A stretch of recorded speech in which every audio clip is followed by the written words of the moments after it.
jugeant leur expertise nécessaire. On en parle avec le directeur du Centre arabe de recherche et analyse, Riyad Sidaoui. Bonjour. Bonjour. Vous êtes en direct de Genève.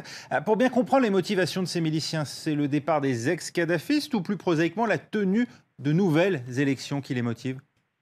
Et voilà, comme j'ai entendu dans votre reportage, il y a un enjeu politique intérieur et extérieur de ces manifestations qui visent l'élimination, l'encerclement de l'alliance de M. Mahmoud Jibril. Mahmoud Jibril est un démocrate compétent, ex-ministre, premier ministre de Kadhafi, c'est vrai, mais n'est pas le seul, parce que la révolution libyenne finalement aussi a réussi par le regroupement de trois facteurs de toute révolution. La radicalisation de l'opposition, premièrement. Deuxièmement, les défections au sein des pouvoirs qui ont fait réussir la révolution libyenne. Et évidemment, il y avait beaucoup de ministres, il y avait énormément d'ambassadeurs et de hauts fonctionnaires libyens. Aujourd'hui, les islamistes soutenus par le Qatar, les frères musulmans ou les wahhabites salafistes soutenus par l'Arabie saoudite, ils voulaient encercler, éradiquer, purger les forces démocrates représentées par M. Mahmoud Jibril. Évidemment, la bureaucratie de Kadhafi, qui est anti-islamisme par nature, parce que le régime de Kadhafi aussi c'était à la gauche, un petit peu laïque aussi historiquement,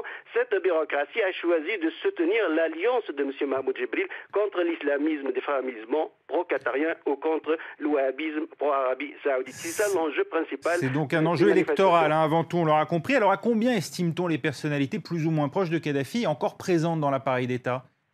Il faut dire qu'on ne peut pas travailler avec Kadhafi sans être membre des comités révolutionnaires. L'Ijan Saouri, qui est le parti politique au pouvoir et qui regroupe carrément tous les fonctionnaires libyens, que ce soit à la diplomatie, au ministère de la Justice, à la Défense et partout. Donc l'État libyen aujourd'hui ne peut pas dépasser, ne peut pas éliminer, écarter sa bureaucratie, son administration qui était en service de Kadhafi, mais en principe c'était aussi en service de l'État libyen.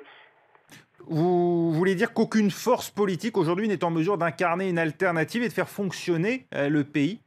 Oui, évidemment, on a besoin toujours d'une bureaucratie. C'est le cas de la Tunisie. Le cas, par exemple, l'éradication du parti Baas après la chute du régime de Saddam Hussein a conduit l'Irak à l'anarchie, à l'horreur et au terrorisme. Donc, cette bureaucratie centrale qui est formée par des centaines de milliers de fonctionnaires, tout État a besoin évidemment de sa bureaucratie. Mais si on la vise, c'est pour des enjeux électoraux, c'est pour d'autres choses finalement. Ce n'est pas l'éradication des pro-Kadhafi qui prime, mais c'est vraiment l'encerclement et contrecarrer M. Mahmoud Jibril et l'Alliance démocrate. Au-delà du pouvoir central de Tripoli, on sait que la Libye, post-Kadhafi, est un pays traversé par de multiples courants régionaux, difficiles à contrôler. Ce qui se joue en ce moment dans la capitale peut-il avoir des répercussions sur l'unité même du pays ? Oui, évidemment, parce qu'aujourd'hui, il faut le dire, il faut être sincère à nos spectateurs, la capitale Tripoli ne règne pas sur toute la Libye.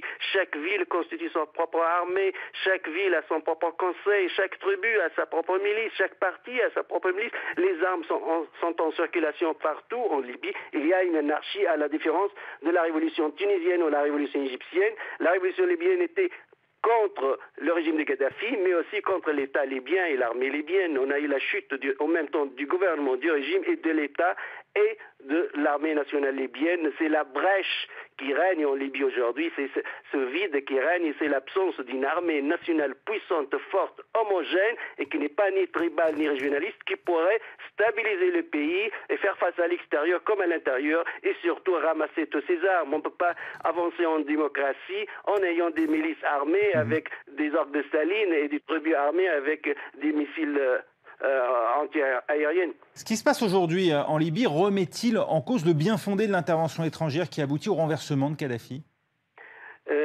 Les faits sont accomplis, mais comme je vous ai dit, le problème avec la Libye, à la différence de la Tunisie ou de l'Égypte, c'est qu'on a eu l'effondrement de l'État. Malgré que l'État libyen n'était pas sophistiqué de Kadhafi, c'est un État aussi traversé par des enjeux tribaux, etc. Mais l'effondrement de cet État aussi a construit un grand vide. Aujourd'hui, évidemment, il faut construire rapidement, j'ai dit sur votre antenne dès les premiers jours, il faut rapidement construire cette armée nationale populaire libyenne qui pourrait garantir la sécurité tout d'abord, et après on passe pas à pas vers une démocratie, des élections locales, régionales, puis centrales et législatives.